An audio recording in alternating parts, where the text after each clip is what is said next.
Hi guys, I have just a short, quick tutorial today.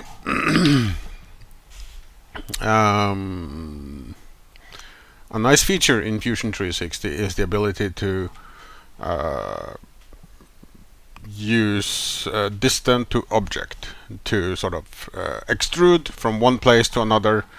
But there is one thing: it's if you use this, you cannot actually see the value that's in use for that distance. And there is a really easy way to sort of use that feature to get the value instead. So I'm going to show you here. I have a design and I mark this and I want the whole thing, but the thing is I want this to also extrude through the bend in the sheet metal at the bottom here. Now measuring this is not always easy.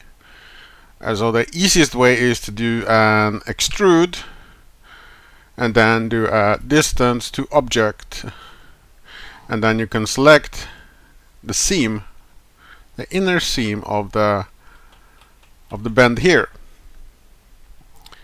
And when you do that, you get a cut like this. But it only says 2 here. So how do you find the exact value you have actually done? It's easy. Without changing anything else, go back to the main window, and instead of objects, just select distance.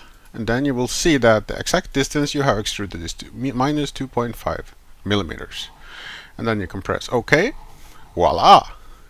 Now the value you have extruded will always have that. If you look here in the extrude command, that is the value that's represented.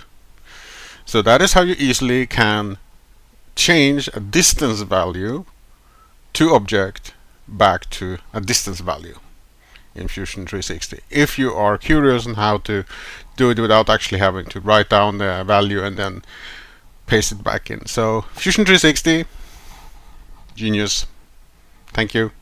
If you like this kind of videos, like and subscribe, and see you in the next one.